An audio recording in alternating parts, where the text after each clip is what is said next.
Good evening, students. A very welcome to all my prince and princess. And today we are going to take up a very important topic, that is figures of speech. Figures of speech, which is known as Alankar in Hindi. You must have read about Alankars. It was request of students that in poetry we are using lots of figures of speech, and because they have not read them before, they are new to them, so they wanted a detailed study on it. So I have prepared this PowerPoint. I hope you will like it, and you please subscribe the channel and press the like button so that I come to know that you have understood the portion whatever I have taught today. So let's start. This figures of speech is not only important for class 10th, it is important up till your graduation, post graduation level. So अलंकार, जिसको हिंदी में बोलते हैं अलंकार.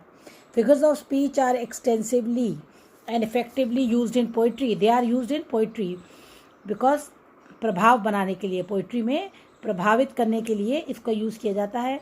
The ideas and feeling in an impressive manner. It is actually a departure from form of expression for the ordinary course of ideas in order to produce a greater effect. किसी चीज़ पे अधिक effect डालने के लिए हम इस अलंकारों का उपयोग करते हैं. अगर हम किसी भी चीज़ को डायरेक्ट बोलते हैं तो वो एक साधारण सी भाषा होती है. तो एक साधारण ऑर्डिनरी कोर्स से हम हट के अपने आइडियाज़ को जब एक असाधारण रूप से प्रस्तुत करना चाहते हैं, देन हम ये इन अलंकारों का यूज़ करते हैं. Figures of speech are used. They make the poetry impressive. There is a hidden meaning behind it, and you can explore the meaning according to your own senses. So it opens a lots of avenues. So next, figures of speech may be classified as under. So I have classified this according to what I think. First is based on resemblance. Resemblance means मेल, मिलना, मिलने के ऊपर, comparison के ऊपर. resemblance का मतलब क्या है? कंपैरिजन. कंपैरिजन वाली कौन कौन सी फिगर्स ऑफ स्पीच हैं? Simile, metaphor, personification and apostrophe. ये चार जो हैं ये रिजेम्बलेंस पे बेस करती हैं, कंपैरिजन पे आती हैं. फिर दूसरे based on contrast and antithesis and epigram. Contrast के ऊपर. कॉन्ट्रास्ट माने जो विरोध प्रकट करती हैं, एक दूसरे के अलग हट के ऑपोजिट बात करती हैं, उस बेस पर ये दो हैं, antithesis and epigram. And based on association, सर्चेस, मेटोमनी एंड सेनेक्डकी. इसका प्रोनाउंसिएशन क्या है? नेक ड की. इसको 4 सिलेबल्स में हम डिवाइड करते हैं. मैंने आपको क्लास में बताया है कि how you have to pronounce the words. You have to divide them into syllables. Okay, इसी like this only. Metonymy, metonymy. Okay, so these are based on association. Association means group में, जो हम group में इनको करते हैं. तो जब मैं आपको इनके बारे में डिटेल पढ़ाऊंगी उस समय आपको ये क्लियर हो जाएगा कि मैंने इनको क्यों इस 4 बेसिस पे डिवाइड किया है. Then fourth one is based on construction such as climax and anti climax. Story has a climax, anti climax, उसके कंस्ट्रक्शन के, how according to how it is build up. Then last one, figures based on sound.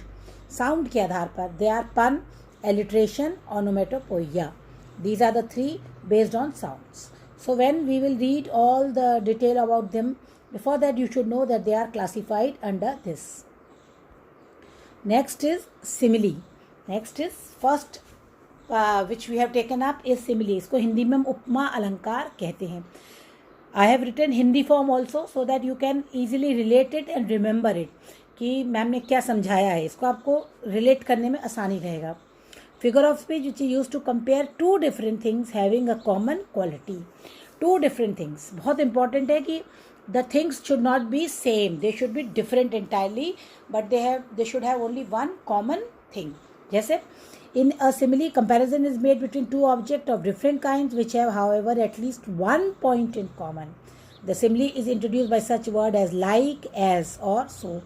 जहाँ पर भी आप इन words को देखें, as, like, so, तो आप समझ जाइए यहाँ पे कंपैरिजन किया गया है. ओके, एग्जाम्पल है the soul was like a star. So here comparison between a soul and a star. Okay, both are totally different things. They have only one thing in common, that they both shine, that they both have an enlightenment, they both have a light of their own. Clear? as proud as peacock. See, that person is as proud as peacock. Okay, we compare a person to the peacock. Peacock is a very proud animal, bird, and in the same way that person is also very proud. So only one thing is common. So very important that simile is only between two different things which have at least one thing in common. Okay, I think it is clear. Next comes alliteration. Alliteration को हिंदी में हम अनुप्रास अलंकार कहते हैं. ठीक है, alliteration अनुप्रास is drive from Latin word लेटीरा. लैटिन, ज़्यादातर इंग्लिश के जितने भी वर्ड्स हैं ऐसे वाले ये लैटिन भाषा से ही आए हैं originally. It means letters of alphabets. It is a stylistic device in which a number of words having the same first consonant sound occur close together in a series. Now you can see the example. But a better, be better, makes a better. Now you see the B consonant has been used repeatedly. Okay, so this is the device with number of words having the same first consonant. इसको बोलते हैं अनुप्रास अलंकार. हिंदी में आपने पढ़ा होगा, है ना. सो मैनी है. गब्बर सिंह वाला वो है, खिड़कियों के खड़कने से खड़कता है खड़क सिंह, खड़क सिंह के खड़कने से खड़कती हैं खिड़कियाँ. तो ख ख ख ख. तो this is called alliteration. Okay. A big bully beats a baby boy. B. Okay. Both sentences are alliterative. Now the important thing, because the same first letter of words B occur close together and produces alliteration in the sentence. Clear? An important point to remember here is that alliteration does not depend on letters but on sounds. Very important thing. It is not important that we are using the same alphabet again and again, so alliteration is there. No. Sound should be there. Same B की sound आनी चाहिए. Okay. So the phrase not naughty, देखो ये phrase देखो not naughty, इसका pronunciation same है, not naughty, sound same आ रही है, तो ये alliteration में ही आएगा, है ना. But cigarette chase, लेकिन सिगरेट का उच्चारण अलग है, चेस का उच्चारण अलग है, तो ये एलिट्रेशन में नहीं आएगा, भले ही ये सी रिपीट हो रहा है. Am I clear? So alliteration के लिए बहुत इंपॉर्टेंट है. आप ये जरूर देखें कि फर्स्ट अल्फ़ाबेट रिपीट हो रहा है कि नहीं हो रहा, पर उसके साथ आपको ये भी देखना बहुत ज़रूरी है कि उसका प्रोनाउंसिएशन, उसका साउंड भी सेम होना चाहिए. So this is alliteration. This is very important and frequently use in class 10 poems. Next we come over to metaphor. Metaphor रूपक अलंकार जिसको हम बोलते हैं. Students, for your benefit this Hindi form is there, so you please learn along with Hindi so that it will stay in your mind permanently. A metaphor is an implied simile in which two things are treated. So metaphor and simile are almost same, but what is difference between them, metaphor and simile? That this is direct comparison between two things by using like as words, but in metaphor we don't use like as words. It does not like the simile state that one thing is like another or act as another, but take that for granted and proceeds as if the two things were one. Thus, when we say we fought like a lion, we use a simile, but when we say he was a lion in the fight, we use a metaphor. Simile में हम comparison करते हैं, लेकिन इसमें granted comparison है. Clear? इसमें हम पहले ही मान लेते हैं कि जो हमने comparison किया वो है, सिद्ध है. जैसे the camel is the ship of the desert, तो कैमल शिप है डेजर्ट का, ये हमने मान लिया कि कैमल में और शिप में सेम खूबियाँ हैं. इन द सेम वे हमने ये भी मान लिया, जैसे कि हमने कहा कि फॉट लाइक अ लायन, तो एक लायन की तरह लड़ा, यानी कि उसकी तुलना हमने लायन से कर दी. बहादुरी, जैसे लायन बहादुर होता है, निडर होता है, ऐसे वो व्यक्ति भी निडर बहादुर है, ये हमने तुलना कर दी, लेकिन हमने इसमें किसी भी लाइक और एस शब्द का प्रयोग नहीं किया. I hope it is clear.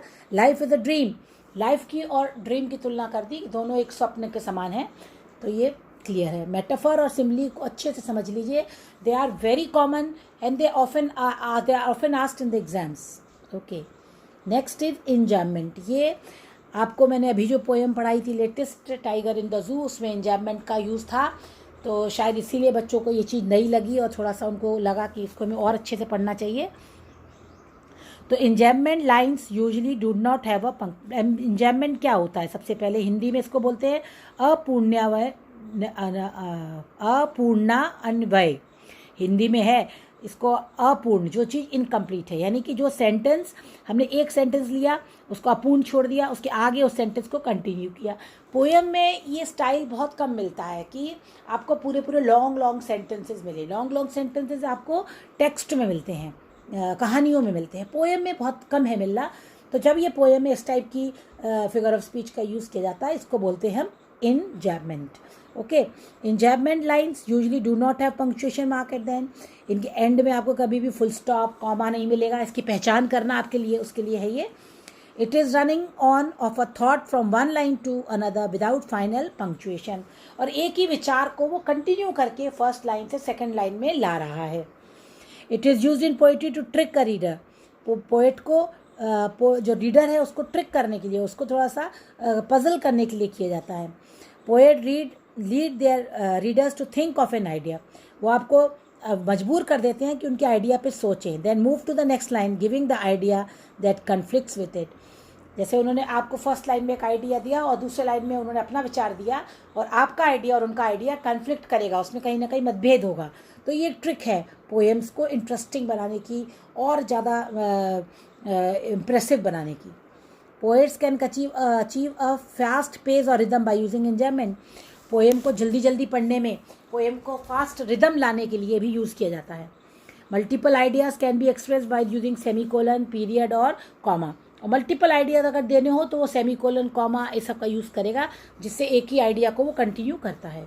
It helps reinforce the main idea that might seem to be confusing with possess.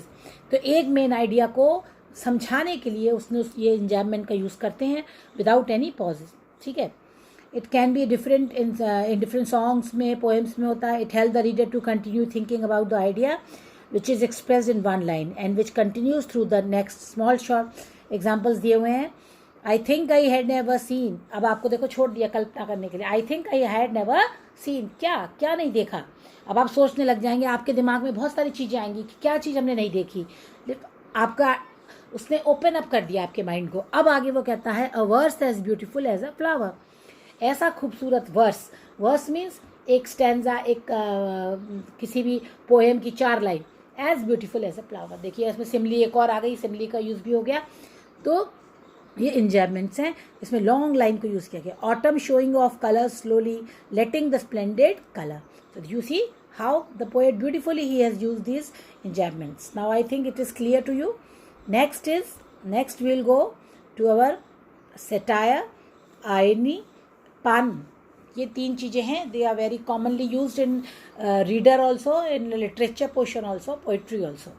Satire is हास्य, irony is व्यंग, and pun is अनेकार्थी. इसी से आपको क्लियर हो जाएगा तीनों चीज़ों का मतलब, लेकिन इसको एक बार हम फिर से समझेंगे. Satire is a technique employed by writers to expose and criticize foolishness and corruption of an individual or a society. यानी कि जो आप आजकल टीवी में देखते हैं वो एक आता है छोटा सा कार्टून टाइप का बना के नेताओं के ऊपर दिखाते हैं. उसमें राहुल गांधी को दिखाएंगे, मोदी को दिखाएंगे, और they are acting something. That is satire. To expose और criticise. So we have got liberty to express our views in India. So we can do all these things. So they criticize करने के लिए, expose करने के लिए corruption को या किसी की मूर्खता को, सोसाइटी की या इंडिविजुअल की, हम ये दिखाते हैं by using humor, irony, exaggeration और ridicule. ई लगा देना ridicule में.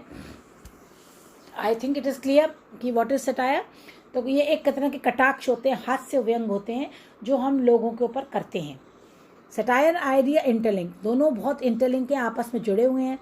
Irony is different between what is said और डन. आयरनी क्या होती है? जो हम कहते हैं और जो हम करते हैं, दोनों में अंतर होता है. And what is actually meant. Therefore writer frequently employ satire to point at the dishonesty and silliness of individual and society and criticise them by ridiculing them.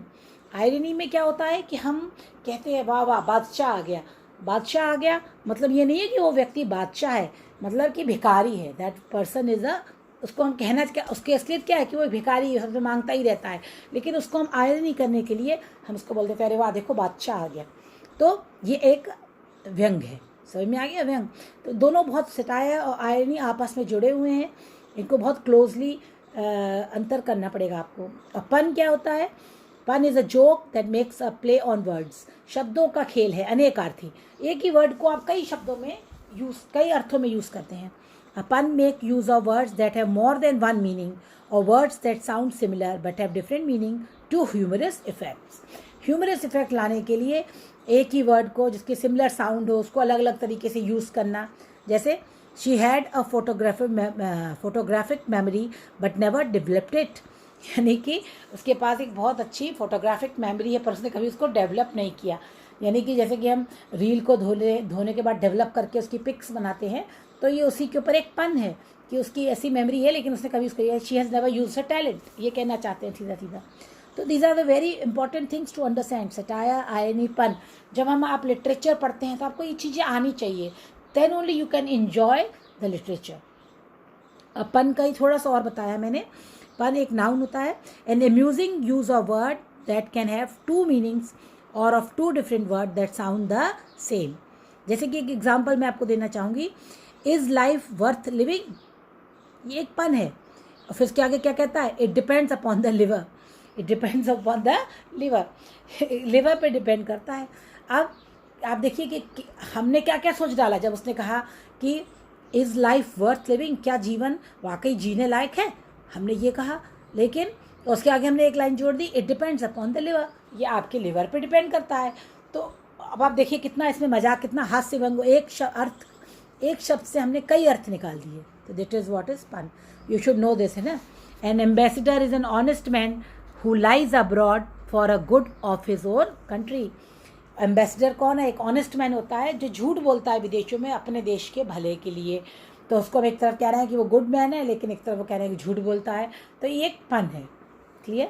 So very interesting things, figures of speech, अलंकार हैं ये English के। Okay, now we come over to climax and anti climax, यानी उत्कर्ष। Climax माने क्या होता है? उत्कर्ष। और एंटी क्लाइमैक्स प्रभाव को न्यून करने वाला, यानी कि जो लास्ट में जो इंप्रेशन है उसको न्यून करना है, उल्टा कर देने वाला। Climax is a figure of speech usually contained in a periodic sentence in which each word, phrase or clause is more forceful than the one immediately preceding it. It illustrates the principle of the development to full maturity. यानी एक एक शब्द उसमें बहुत शक्तिशाली use किया जाता है और हर शब्द अपने से पहले वाले शब्द से ज़्यादा शक्तिशाली होता है। और उसको लास्ट में इसलिए हम लोग यूज़ करते हैं कि फुल मैच्योरिटी पे हम पूरे फुल डेवलप करके उस कहानी को, स्टोरी को एंड करना चाहते हैं। It is very effective if not over used. इसका बहुत प्रभाव, अगर ओवर यूज़ नहीं करें इसको, क्लाइमैक्स को, तो बहुत प्रभावशाली हो सकता है। जैसे इसमें देखो एग्जाम्पल दिया है, he sacrificed his business, his home, his honour for political gain. देखो दिया है, सबसे इम्पॉर्टेंट चीज़ क्या थी? Political gain. उसने अपना बिजनेस भी छोड़ा, अपना होम भी छोड़ा, और सबसे इम्पॉर्टेंट चीज़ क्या? अपना सम्मान भी छोड़ा। किस चीज़ के लिए? एक पॉलिटिकल गेन के लिए, यानी कि एक राजनीतिक उद्देश्य के लिए। तो देखिए लास्ट का कितना इम्प्रेसिव है, लास्ट के 3-4 शब्द बहुत इम्प्रेसिव है। तो इसको अगर ओवर यूज़ ना किया जाए तो क्लाइमैक्स वो होता है जो अपने लास्ट में जाके अपनी फुल मैच्योरिटी पे आता है और बहुत ज़्यादा इम्प्रेशन छोड़ता है। अब एंटी क्लाइमैक्स क्या? एंटी लग गया उसके आगे तो ऑपोजिट हो गया। एंटी माने opposite. Is useful in humorous writing because it produces great surprise, क्योंकि वो बहुत सरप्राइज लाता है। इसको ज़्यादातर हास्य स्टोरीज में हम लोग यूज़ करते हैं। It is considered an error in discourse unless purposely intended to produce a ridiculous effect. तो वो मजाक के लिए लास्ट में, जैसे आप देखते होंगे, वो कहता है कि वो ऐसा था वैसा था और लास्ट में पता लगा वो खोदा पहाड़ निकली चुहिया। तो वो चीज़ है एंटी क्लाइमैक्स की। बड़ी बड़ी बातें हो रही हैं और एंड में क्या निकल रहा है? कुछ नहीं, एक छोटी सी बात निकलती है। जैसे कॉमेडी सीरियल्स, कॉमेडी मूवीज़ में आप देखते हैं, तो ये एंटी क्लाइमैक्स है। जैसे एग्जाम्पल दिया है, he lost his wife, his child, his household goods and his dog at one fell swoop। यानी कि उसने अपने बीवी, अपनी बच्ची, अपने घर का सारा सामान और अपना कुत्ता। तो कुत्ता जो है वो बहुत इतनी इम्पोर्टेंट चीज़ नहीं है इन सब चीज़ों के आगे, तो लेकिन इसको कॉमेडी लाने के लिए, हंसाने के लिए ऐसा यूज़ किया गया। तो ये हो गया क्लाइमैक्स और ये हो गया एंटी क्लाइमैक्स। अब आता है ट्रांसवर्ड एपिथेन, स्थानांतरण। ये फिगर ऑफ स्पीच जो थॉमस ग्रे था, एक कवि था बहुत फेमस, वो बहुत अपनी कविताओं में यूज़ करता था, और ये एक बहुत अच्छी चीज़ है। इसको आप समझिए कि कैसे स्थानांतरण होता है इसमें। Transferred epithet is a little known but often used figure of speech in which a modifier, usually an adjective, qualifies a noun other than the person or thing it is actually describing. यानी कि हमने sentence में, जैसे एक sentence लेके ही मैं आपको इसको समझाना चाहूँगी। जैसे I had a wonderful day, देखो यहाँ से समझो इसको, I had a wonderful day, तो डे किसके लिए अच्छा था? आई के लिए, लेकिन एडजेक्टिव कहाँ लग रहा है? डे के पहले, तो डे में कुछ भी अच्छा नहीं है। डे किसके लिए अच्छा था? आई के लिए अच्छा था। तो ये ट्रांसफ़र हो गया। इफेक्ट, एपिथेट माने प्रभाव, तो प्रभाव ट्रांसफ़र हो गया, ठीक है। तो ये it's modifying a noun other than a person or thing it is actually describing. Is transferred from noun, it is meant to describe another noun. यानी कि ये जो एडजेक्टिव है वंडरफुल, ये डे के लिए नहीं है, ये किसके लिए है? आई के लिए है, लेकिन ये किसके आगे लगा है? डे के आगे लगा है। तो ये इसका इफेक्ट ट्रांसफ़र हो रहा है आई पर, इसीलिए इसको बोलते हैं ट्रांसफर्ड एपिथेट। समझ में आ गया सबको? जैसे एक और एग्जाम्पल मैं आपको देना चाहूँगी। ही पास्ड अ स्लीपलेस नाइट, ही, उसने कैसी रात बिताई? स्लीपलेस नाइट, लेकिन स्लीपलेस किसके आगे हमने लगा दिया? नाइट के आगे, ठीक है ना। तो नाइट थोड़ी स्लीपलेस है, स्लीपलेस कौन है? ये, लेकिन एडजेक्टिव किसके पहले लगाए? नाइट के। तो ये ट्रांसफर्ड एपिथेट का एग्जाम्पल है। थॉमस लाइन की ग्रे की मुझे लाइन्स याद है। The ploughman homeward plods his weary way, तो वो कहता है कि प्लाउमैन जो है वो थका आ रहा है, अपने घर को जा रहा है। तो वेरी वे, वेरी माने थका हुआ रास्ता, तो रास्ता नहीं थका है, थका कौन है? प्लाउमैन। तो ये वेरी किसके आगे आना चाहिए था? प्लाउमैन के आगे आना चाहिए था, लेकिन पोएटिक लिबर्टी यूज़ करते हुए उसने वेरी शब्द को वे के आगे, रास्ते के आगे लगा दिया। तो this is example of transferred epithet. I think it is clear to you. Next is litotes. इसको क्या पढ़ते हैं? लीटोटोज, यानी बयानबाजी प्रभाव के लिए अंतर्निहित। लीटोटोज ये भी एक ग्रीक वर्ड है, ठीक है। इसका मतलब होता है simple. It's a figure of speech that employees an understatement by using doubt, negative, in other words a positive statement expressed by negating it's opposite expression. इसमें बहुत ही ईजी है इसको समझना कि वो सब जगह पे क्या बता रहा है? पॉजिटिव स्टेटमेंट है। स्टेटमेंट हमारी पॉजिटिव है, हम जो बोल रहे हैं वो सकारात्मक चीज़ बोल रहे हैं, लेकिन बोल कैसे रहे हैं? नेगेटिव नेगेटिव लगा के बोल रहे हैं, यानी कि नो नो नो नॉट लगा के बोल रहे हैं, लेकिन चीज़ क्या बोल रहे हैं? पॉजिटिव बोल रहे हैं। समझ में आ गया? फॉर एग्जाम्पल देखो, जैसे using the expression not too bad, हम कह रहे हैं बहुत बुरा नहीं था, फॉर वेरी गुड, लेकिन हमें क्या कहना चाहिए? Very good. हम वेरी गुड नहीं कह रहे हैं बहुत बुरा नहीं था, ये एक अंडरस्टेटमेंट है। समझ में आया? As well as a doubt, double negative statement that confirms a positive idea by negating the opposite, because it's good by saying it's not bad. समझ में आया? Similarly saying she's not a beauty queen, हम ये कह रहे हैं अरे वो कोई ब्यूटी क्वीन थोड़ी है, तो उसका मतलब ये है कि वो अगली है, पर हम अगली ना कह के हम क्या कह रहे हैं? She is not a beauty queen. तो नेगेटिव चीज़ कह रहे हैं, मतलब हमारा उसमें कुछ और है, पॉजिटिव है। समझ में आ गया? तो इसको आप पढ़ सकते हैं, इसमें और भी एग्जाम्पल दिए हैं मैंने। In everyday life, it is common to experience litotes in conversation, though not many people are aware of this term and its uses. Below are few examples. Though they do not seem the happiest couple round. वो सब दुनिया के सबसे खूबसूरत couple नहीं लगते हैं, मतलब हैं, है ना। नेगेटिव बोल रहे हैं मतलब पॉजिटिव स्टेटमेंट है, अंडर स्टेटमेंट है। ओके, ये लोगों को इसके बारे में ज़्यादा जानकारी नहीं है। ये लिटोटोस जो है ये बहुत ही रेयरली यूज़ होता है। ओके, नेक्स्ट, ये बहुत इंपॉर्टेंट है, स नेक ड की, स नेक ड की, 4, यानी उपलक्ष्य अलंकार। इसको हिंदी में बोलते हैं उपलक्ष्य अलंकार, अंश को पूर्ण करने के लिए। मैंने जैसे आपको बताया, this course is not only meant for class 10, it is till your post graduation level, where you will go, if you will take do your MAs in English, then you have to use these all terms and you will come again with this. Just so for knowledge you should also know these terms. It is a literary device which is a part of something represent the whole. इसको समझना बहुत ज़रूरी है। और it may use a whole to represent a part, यानी कि कोई full चीज़ को हम लेते हैं। जैसे हम एक एग्जांपल लेके आपको पहले समझाएंगे, ब्रेड।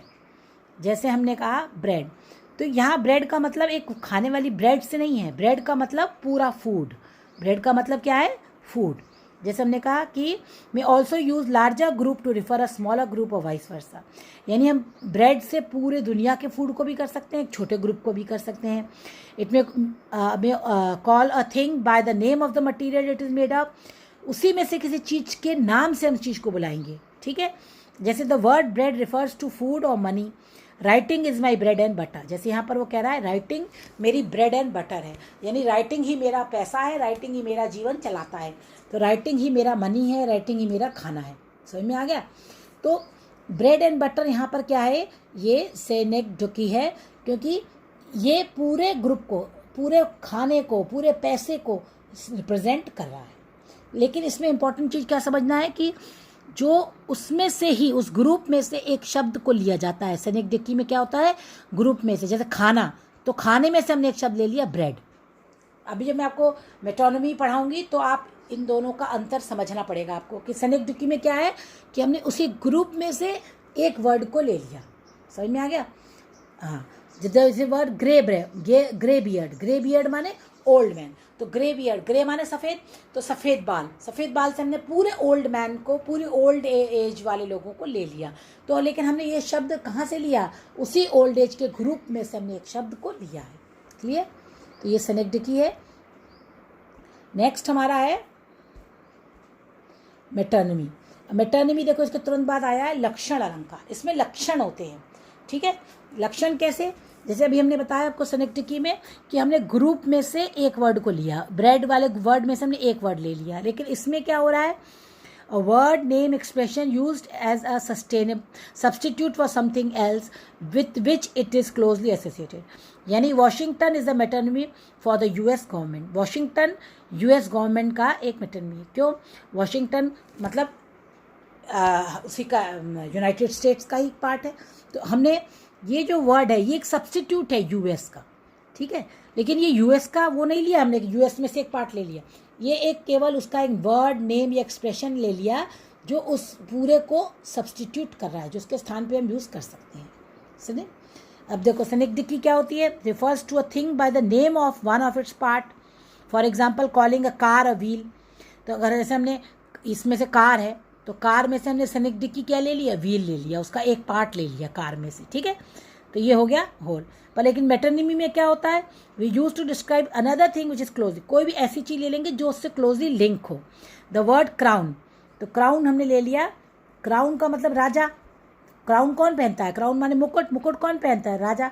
तो राजा के लिए क्या है? पावर, तो हमने पावर को, तो पावर को शो करने के लिए हमने क्राउन को ले लिया। तो it is not a part of, crown का पार्ट नहीं है पावर, लेकिन उससे क्लोजली एसोसिएटेड है। अब समझ में आ गया? तो सेनेक्डोकी में हमने जो चीज़ लिया वो उसमें से ही एक पार्ट ले लिया। जैसे कार का एक पार्ट ले लिया व्हील, तो व्हील को हमने बता दिया तो वो पूरे कार को शो कर रहा है। लेकिन इसमें मेटोनिमी में क्या है? हमने ले लिया जैसे क्राउन, तो क्राउन से हमने एसोसिएटेड एक वर्ड ले लिया तो पावर हो। समझ में आ गया सबको? तो ये दोनों को अंतर बहुत ज़रूरी है समझना। Next epigram. एपिग्राम होता है सूक्ति, जिसको हिंदी में आप लोग सूक्तियाँ पढ़ते हैं। तो एपिग्राम इज जैसे ये एक सूक्ति है, no one can make you feel inferior without your consent. ये एक सूक्ति है, एक जनरलाइजेशन बात है कि आपको कोई भी नीचा नहीं दिखा सकता जब तक आपकी इच्छा ना हो। तो एक सूक्ति है, जैसे the child is the father of man, ये एक सूक्ति हैं। तो ये सूक्तियाँ सब एपिग्राम में आती हैं। It is a rhetorical right it is memorable, इसको आप याद कर सकते हैं ऐसी लाइन्स को। जो कोटेशंस वगैरह हमारी ज़्यादातर सूक्तियाँ ही हैं। Brief, interesting and surprising. Satirical statement, satirical मैंने आपको बताया था, मैंने इसमें कटाक्ष आते हैं, व्यंग होते हैं, और ये भी ग्रीक वर्ड से आया है विच मीन्स इंस्क्रिप्शन और इंस्क्राइब, यानी कि कोई चीज़ को इंस्क्राइब करना, खोद के लिखना। ऑफन इंजीनियर्स और witty statements are considered as epigrams such as quote of Eleanor Roosevelt. Roosevelt का एक कोटेशन है, वो है ये। ऐसे ही अगर आप पढ़ेंगे बहुत से कोटेशंस आपको मिलेंगे जो पूरी तरह से सूक्तियाँ, हाँ आपने बहुत सूक्तियाँ पढ़ी हुई हैं और जिनको आप याद कर सकते हैं। ये सैट्रिकल भी होती हैं, सैट्रिकल यानी कटाक्ष व्यंग के रूप में होती हैं, ठीक है। नेक्स्ट हम आता है पर्सोनिफिकेशन। ये बहुत इंपॉर्टेंट है फिगर ऑफ स्पीच। मानवीकरण, यानी किसी चीज़ को, नॉन लिविंग थिंग को, इन एनिमेट लाइफ को, जब हम किसी नॉन लिविंग थिंग को, है ना, लेस ऑब्जेक्ट को, एब्स्ट्रैक्ट आइडियाज़ को, आइडियाज़ को भी, तो तीन चीज़ें हैं इसमें, animate life, less lifeless object को और दूसरा आइडियाज़ को, दोनों चीज़ों को, जो हमारे एब्स्ट्रैक्ट आइडिया हैं जिनको हम देख नहीं सकते, छू नहीं सकते, उन आइडियाज़ को भी हम जब एक लिविंग बीइंग की तरह बुलाते हैं, संबोधन करते हैं, तो इसको हम बोलते हैं personification. It means that non living objects things are spoken of as have living life and intelligence. ऐसे लगता है जैसे इनमें लाइफ और इंटेलिजेंस है. Examples, laughter holding both her side, यानी लाफ्टर अपनी दोनों तरफ पकड़ के, अपनी कमर को पकड़ के हंस रहा है. तो लाफ्टर एक इन एब्स्ट्रैक्ट आइडिया है, लेकिन उसको हमने एक व्यक्ति की तरह बताया है कि वो दोनों तरफ अपने हाथ रख के हंस रहा है. ठीक है. The sun kids his beam on rich and poor.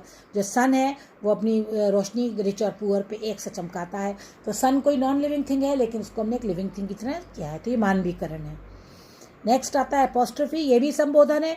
इसमें भी हम लाइफलेस ऑब्जेक्ट्स को बुलाते हैं, लेकिन इसमें क्या है, इसमें हम इस तरीके से बुलाते हैं, जैसे ओ फ्रेंड, ओ डेथ, संबोधन कर रहे हैं. जैसे हम कह रहे हैं ओ फ्रेंड, जैसे हम कह रहे हैं अरे मोहित, है ना, तो संबोधन करना. तो यहाँ डायरेक्ट एड्रेस होता है डेड को या एब्सेंट को, उसको हम लोग बोलते हैं एपोस्ट्रोफी. ठीक. नेक्स्ट हाइपरबोल, अतिशयोक्ति, कोई चीज़ को बहुत बढ़ा चढ़ा के कहना. Figure of speech which is use to make a fact exaggeration, है ना, जिसको हम बहुत ज़्यादा एग्जैक्ट बढ़ा देते हैं, एग्जैजरेट कर देते हैं. ठीक है. जैसे all the perfumes of Arabia will not fit in this hand. वो कहता है पूरे अरेबिया का परफ्यूम भी ले आओ तो भी उसका हाथ में खुशबू नहीं आएगी. मतलब ये क्या है, एग्जैजरेशंस है ना. ठीक है. ऑक्सीमोरोन, विरोधाभास, ये बहुत इंपॉर्टेंट है. जैसे आपको पोएम में मैंने भी पढ़ाया था, क्वाइट रेज. ठीक है ना. फिगर ऑफ स्पीच जिसमें दो कॉन्ट्रडिक्टरी माने ऑपोजिट क्वालिटीज़ को एक ही साथ एक ही मंच पे इकट्ठे शब्दों को यूज़ किया जाता है. जैसे his honour rooted in dishonour stood. तो ऑनर और डिसऑनर दोनों को एक ही लाइन में, एक ही सेंटेंस में यूज़ किया जा रहा है, दोनों ऑपोजिट है, और ये कैसा है, ऑक्सीमोरोन है, विरोधाभास. और लास्ट में euphemism is a figure of speech which is used to say unpleasant thing in a pleasant manner. यानी जो बहुत ख़राब बातें होती हैं, जो ऐसी बातें होती हैं जो जनरली हम किसी के सामने नहीं कह पाते, धर्म से संबंधित बातें हैं और भी ऐसी बहुत सी बातें हैं जो हम नहीं कह पाते, तो उसको एक प्लेजेंट तरीके से कहना. जैसे किसी के घर में किसी की डेथ हो जाए तो हम ये नहीं कहते कि अरे तुम्हारे यहाँ लाश पड़ी, ऐसे नहीं हम बोलते. क्या बोलते हैं कि वो स्वर्ग से धार गए, ऐसे बोलते हैं. तो स्वर्ग से धारना ये एक यूफिज्म है. समझ में आया. ही हैज़ फॉलन एस्लीप, यानी कि वो मर चुका है. She is telling me a fairy tale, वो मुझे एक परियों की कहानी सुना रहा है, यानी कि एक कहानी सुना रहा है, झूठी कहानी सुना रहा है. तो ये यूफिज्म है. फिर एंटीथीसिस. एंटी इसमें वर्ड में ही लगा हुआ है, यानी कि खिलाफ, जो विपरीतत्व है. Which is use to express two contrasting or opposite ideas to achieve emphasis, यानी किसी चीज़ को अचीव करने के लिए हम दो कॉन्ट्रास्टिंग आइडियाज़ को एक संग यूज़ करते हैं. समझ में आया. जैसे मैन प्रपोजेस, गॉड डिस्पोजेस. ठीक. तो मैन प्रपोज कर रहा है और गॉड क्या कर रहे हैं, उसको डिस्पोज कर रहे हैं. हम कुछ सोचते हैं, भगवान कुछ और करता है. Give every man the year but few thy voice. ठीक. और लास्ट में हमारा आता है ओनोमेटोपोइया, यानी ध्वनात्मक, जो अभी हमने पढ़ा था पोएम में अपनी स्नालिंग में. Onomatopoeia is a process of creating a word that phonetically imitate, resemble or suggest the sound that it describes. ठीक है. Such words are themselves also called onomatic. जैसे कि oink, meow, roar, chirp, यानी कि ये creating a word, ऐसा word बनाना जो imitate करता हो उनको, जो resemble करता हो उन जानवरों को, उन चीज़ को. जैसे snarling, टाइगर का स्नालिंग, तो वो स्नालिंग शब्द समझते ही, बोलते ही हम समझ जाते हैं टाइगर की बात हो रही है. हिसिंग वर्ड्स पढ़ते ही हम समझ जाते हैं कि सांप की बात हो रही है. म्याऊ वर्ड पढ़ते ही हम समझ जाते हैं कि कैट की बात हो रही है. तो ये सब क्या है, ऑनोमेटिक पोएटिक वर्ड्स हैं. अब इसी में हमने दो चीज़ों को और यूज़ किया है, एजोनेंस और कंसोनेंस. एजोनेंस क्या होता है, जिसमें वर्ड और सिलेबल्स जो इन बिटवीन देयर वॉवल्स वाले वर्ड्स को जब हम रिपीट करते हैं, जो वॉवल्स वाले वर्ड्स को, इसमें एग्जाम्पल आपका पोएम में था, आप देख लेना. और कॉन्सोनेंस क्या होता है, जब आप कॉन्सोनेंट वाले वर्ड्स को रिपीट करते हैं. जब वॉवल रिपीट होते हैं एक सेंटेंस में तो वो एजोनेंस हो जाता है, और जब कॉन्सोनेंट रिपीट होते हैं तो वो कॉन्सोनेंस हो जाता है. और इसी के संग हमारा ये आज का ख़त्म होता है lesson. I hope you have enjoyed it. Thank you. Have a nice day. Keep yourself safe and don't forget to press the like button. Okay, thank you.